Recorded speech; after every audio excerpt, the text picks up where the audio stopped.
again at Amazicon, Mike from the Ninjaverse, and I'm here with Dawn Griffin. And Dawn is another artist. We've been talking. We've been interviewing all the artists. You're our current stop, not our last, not our first. Great.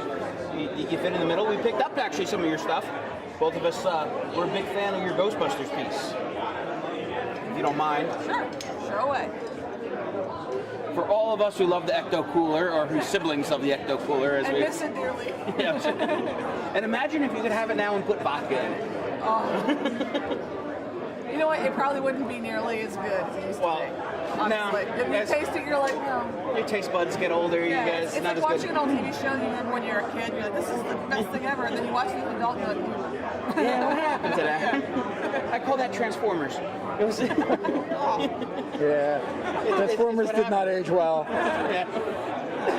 And you got some comics that you worked on? I do. My comic's called Zorphbert Fred. It's about two aliens that come to Earth disguised as dogs, and they're here to study human life and make fun of us, you know. We deserve it. We just ask for it. So each book has 200 comics, plus bonus content, all sorts of extras. And it's E for everyone. So I actually write it with adults in mind, and I just happen to make it appropriate for kids. So it's kind of like a Pixar movie. There's stuff thrown in there for adults that'll just go over kids' heads, but it's still safe for kids to read. I was checking it out. The vibe I got off of it is Calvin and Hobbes. Well, it's a big influence for sure. It's, you know, not at all that you're ripping off Calvin and Hobbes, but that's what the mindset it put me in of that. You know, the discussion of children discussing adult life. You know, it's that outside view of how aliens dressed as dogs would see how we act as people. Right, and that's what I always liked about Calvin and Hobbes. It's so intelligent. You know, it doesn't dumb anything down. Not at all. It's about a kid, but it's not written for kids. It's for kids only. It's not safe, but it's still. You know, there's a safety in being too safe, where it's kind of boring and dull, and then there's appropriate, and that's why I shoot for. It's like appropriate but intelligent, and the kids that like this appreciate it. You know, and I can tell. You know, I'm talking to some kids. I have like an 8-year-old fan. It's pretty impressive that 8-year-old fan can read this, but he loves it.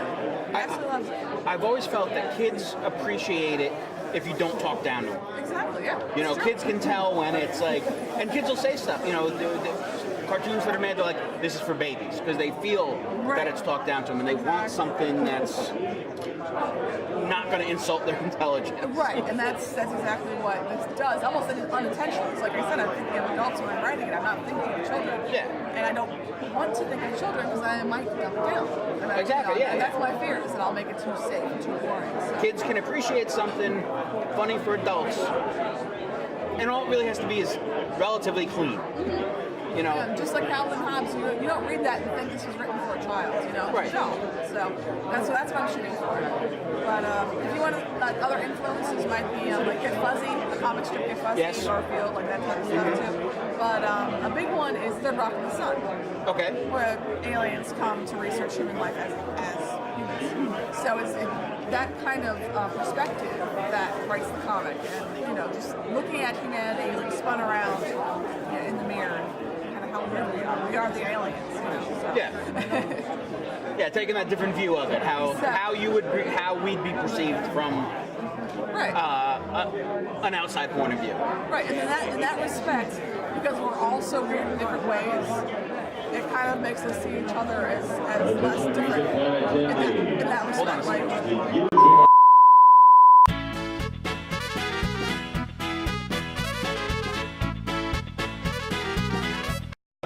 Okay, sorry. I forgot what I said. Well, anyway, your influences, Third Rock from the Sun. I'm just trying to remember where we were. Yeah, I mean, Third Rock from the Sun was the big one. I mean, I really liked the third-person perspective on humanity. Yeah,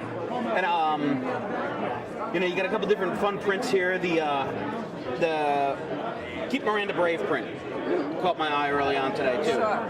It's a good commentary on what had happened when Disney released the doll of Merida, and when they do an inauguration, I guess in like Disney World or whatever, where they bring in the new princess. Now, they made her over with like, first of all, she like was 3 years older, you know, skinny, she had perfect hair, she's wearing the dress she hates in the movie, and she's not her character like Disney. They watched her own movie. So I did that as a thank you for people that started a petition online to keep Meredith Brave. So that's what that was done for, and it went viral. And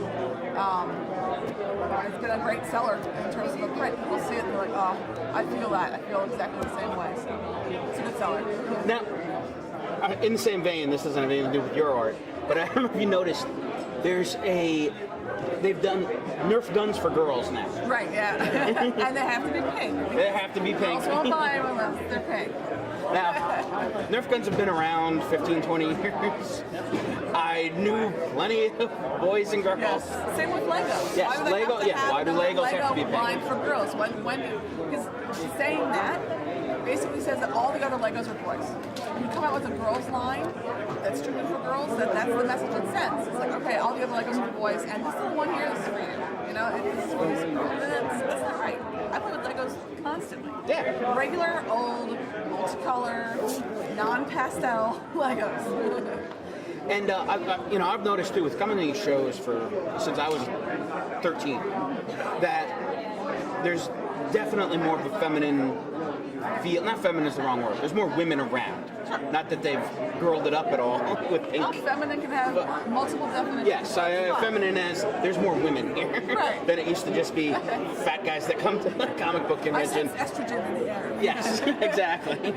Hey, put the camera on me for the fat guy part. All right. But it's a lot of vibe, and it's not like there's anything specific. It's not like they're here for Twilight. They're here for Doctor Who.